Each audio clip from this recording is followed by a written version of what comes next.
Hey, this is Full Game Prometheus giving you another full game breakdown. Guys, if you're new to my channel, make sure you hit the subscribe button, also the notification icon so you can never miss an upload. So guys, I want to do just some quick shout outs. I got some brand new subscribers. Fearline's King, Johnny Tannehill, J and B&B, Jay Rodriguez, and Isaiah Jones are some new subscribers that I just recently brought on. Also, Amina Khan, Island Boy, C. Mo, Josh McDaniel, Cedric Hines, and Darren Jr., some new subscribers that we've got. Got another set of subscribers, 50002, the music playlist guy, probably want to take a look at that, and Tino Van, and Xavier Coles, and Anthony SPM. I'm going to give a shout out to Sean A. Sean A has been commenting a lot. Where is a link to the 5-wide scheme? Is 5-wide still a good use at this point in the Madden season? Yes. It really doesn't make much of a difference what type of formation you're using. If you just know your reads and your releases, that's really good. 5-wide essentially is a good formation to use. You just have to get rid of the ball because you are subject to a blitz. Because if a guy sends 5 or 6 people against you, you have to make some hot reads. So once again, I'll be rolling with the Chiefs. It's going to be my team. This is going to be my base setup on my coaching adjustments. Like to do conservative on my strip, and then I take my zone flats and drop them at about 20. Curl flats, try to keep them at 10, and then I default the yellow zones. And as I'm setting up my defenses and stuff like that, sometimes I got an opponent that quick hikes me. So one of the things I'll do is I'll just jump into a basic man cover 2 zone, man zone, before I start really going into any special kind of a defense I'm running. This is a new defense I've been running online. It is basically a fag defense. Out of the double A gap blitz, basically taking my edge defenders and putting them into purple zones, which are going to fall pretty flat, and then basically dropping some zones and making some man adjustments with the middle guys right here. This is a good run by him. He actually does a nice little broken tackle and takes it down the sideline, tries to juke me, but I'm able to go and tackle him. Big run right there. He gets himself in scoring position inside the 35-yard line. So back to the defenses. Basically, it's a Mabel defense. I'm taking away the sidelines, and I'm actually either dropping a deep zone or what. As you can see, he takes off this quarterback. He actually overthrows the ball. The ball goes into the end zone. I put him in a 2nd and 10 situation. Same shell as before, but this time I'm going to have a hook zone off to the right because there's 3 wide receivers. And then basically what I did is I actually man up the slot receiver to basically take that on. Then he actually switches his defense around a little bit here, or switches around his offensive set right here. But I still got that man coverage, so I just have to play the inside, and he actually does a nice little run. And because I pulled those defenders out of the gaps like that, as a result, I'm able to go ahead and get a nice little block shed, get him in a 3rd and 8 situation. So 3rd and 8, he goes with verticals right there, streaks up his tight end. I send the dogs after him. He actually drops the ball down to his check down and does not get a yard. So here's just one thing I want to talk about. In the first series of the game, if you're in like field goal range, always take the points.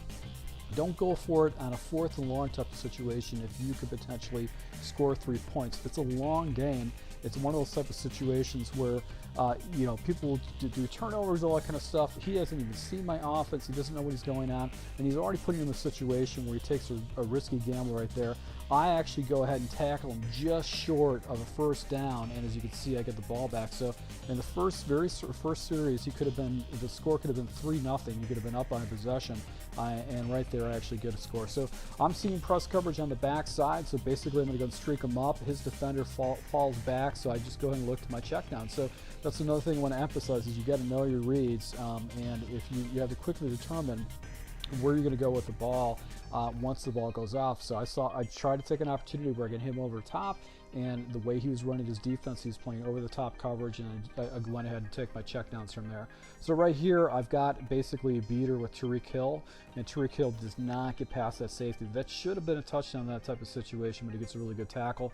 And then I quick snap him into an inside zone, and look at that guy, just shot the gap. No one picked him up. He just came in and tackled me in the backfield for a 2-yard loss. So 2nd and 2 situation right here. I'm actually looking at Hill as my primary read, and then I actually go ahead and look to the running back underneath, and I did not possession catch it. I just caught it normally, and as a result, he actually kicks it down. So in this type of situation, I know that the zone by the route by the Watkins on the right-hand side is going to usually get underneath coverage, but you can see his user is in that area. So now I got to go ahead and look to the check down, and I do with the tight end right there. And because his defenders were all playing over the top, I was able to go turn basically a 3rd and 12 into a first down by a check down play. So right here, I actually hit him with a little zone play. It's just a draw play in this type of situation. And here's another play that I like to use down in the red zone. It's a Texas play, and I set up a wheel out in a slant. Slant is my man read. This guy's in man coverage underneath. I'm able to go to hit him with a slant and get a touchdown. So up 7-0 in this situation. I'm getting the ball in the second half. He hits me with a bubble. He hasn't shown it to me the entire time. He gets a first down with that, so I need to make sure I pass commit so I can get those purple zones out there. And right there, he actually does a nice little inside zone. He actually gets the ball up a little bit further. As you can see, I'm manning my inside guy, and I'm actually going ahead and cross. Then I go with a deep blue because I wanted to play a little bit more down in the box, and the result, he's able to go ahead and get a first down by just running the ball right up the middle. So here's an empty situation where actually he's got a run right there. It goes right back to the screen play. So he's hitting me with the screens, and he probably should have stayed with that because I did not really have the defense set up for those screens. And right here, I've got a yellow off to the right. I'm using a honey badger. Then I actually go ahead and take that guy and put him in a spy because what he was doing is he liked to roll off to the right. You can see right here, I send the dogs after him, and he actually forces him to throw the ball because he was going to get sacked or have to throw it away. And as a result, he throws it right into my hands. So that's just good defense and just picking up on people's tendencies. This guy liked to scrambled out. He liked to do a lot of crossing routes and stuff like that, and as a result, ended up going to get interception. So basically, 1 minute and 35 seconds left. I'm going to take the check down. All I have to do is just get out of bounds, get a first down. 1 minute and 30 seconds left. No timeouts burned. So I'm just going to keep working this guy down the field, working as I can down the field. Motion this guy over a little bit. I'm going to look to the check down and the angle route by the running back, but this time a possession catch it, and I want him to swipe that out. So I'll go ahead and take the possession catch, roll the clock down a little bit here. So getting close to inside a minute situation right here, and once again, this little crosser, this guy's playing a lot of man matching type principles, and as a result, I'm able to go and get a first down. So right here, I take my running back and streak him up. I wanted to try to clear out the zone, and I check it down to Tariq Hill. And Tariq Hill is such a great player. He catches the ball, he just racks it, and you can get really easy yards with that. So 59 seconds right there because I went out of bounds. I'm able to go ahead and catch him off guard and actually get a nice little run and get it down to the 5-yard line. So my goal right now is to try to chew up as much clock as possible against him, not give him an opportunity to score again, and I do. I hit him with basically 17 seconds left. He doesn't do anything with it. So we go into the second half where he didn't really have any opportunities, and I'm going to go ahead and do this. Now, one other thing I want to share with you guys is I find that I actually have some pretty good, if a guy does a lot of drop coverage, if you do a swing to the opposite side, not to the swing where it should be going, to the opposite side, that's a really good check down route that you can throw in your offense, especially if the guy's playing a lot of over-the-top coverage. So I really do like that a lot. So actually, he shoots the gap and catches him off guard.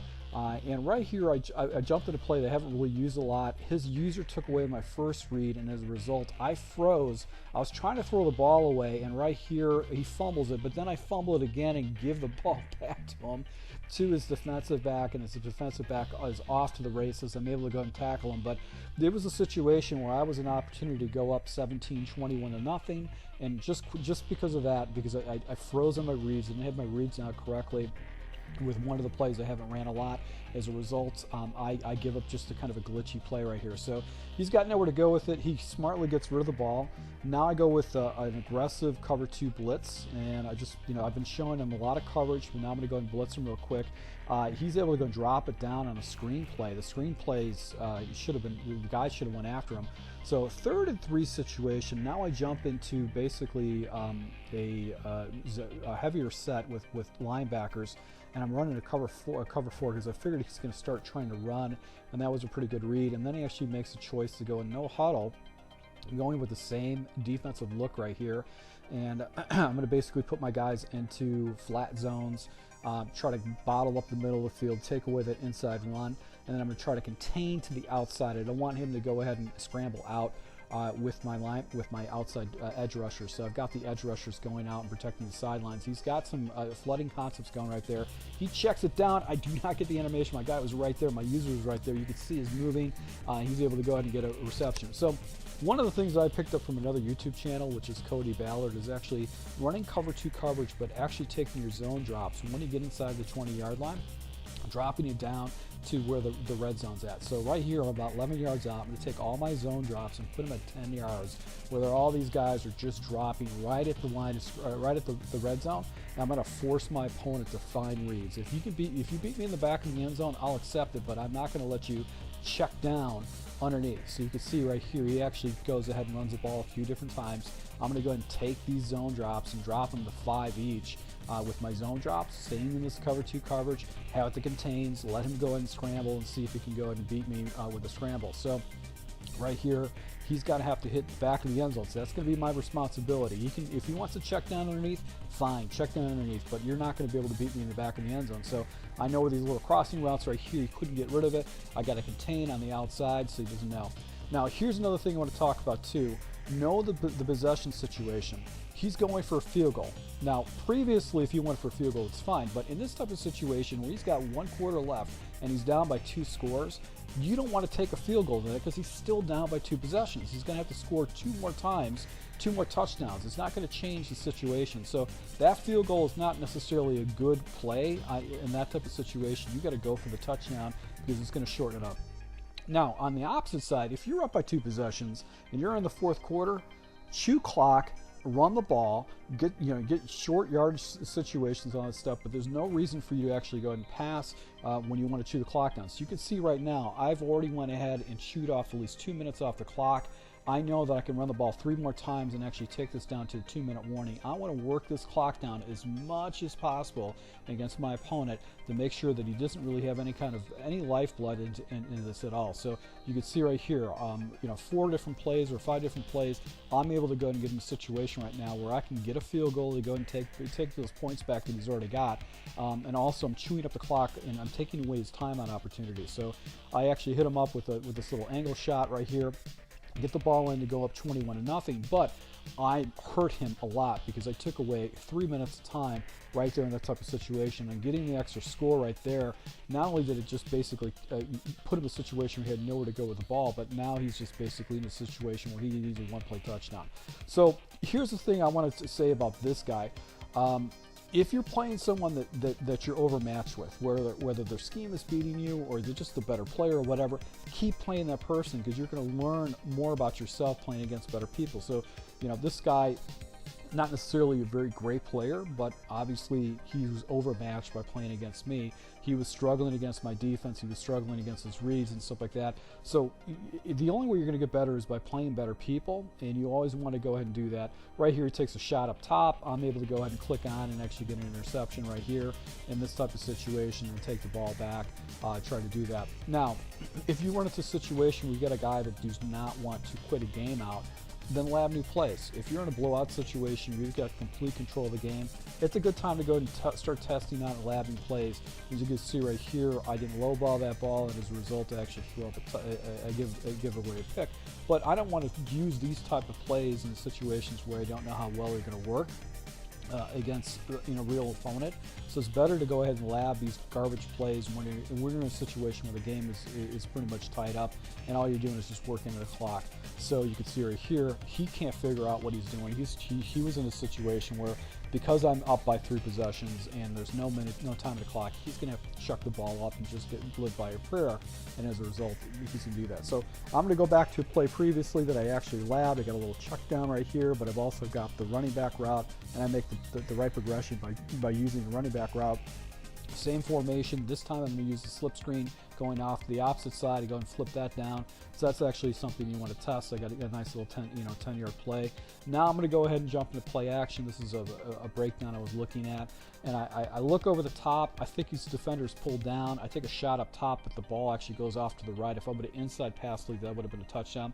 Now I go ahead and see if I can hit him over the top with the post route, but that deep blue falls into it. So I'm learning. I'm learning from, okay, this particular formation, I can't throw this route. this takes too long to develop, or I can have someone who could fall under. I got to go ahead and take a look at this and take a look at that. So, you know, if you're in a blowout situation, always lab different plays right here. And this guy had no answer at all to the defense was playing.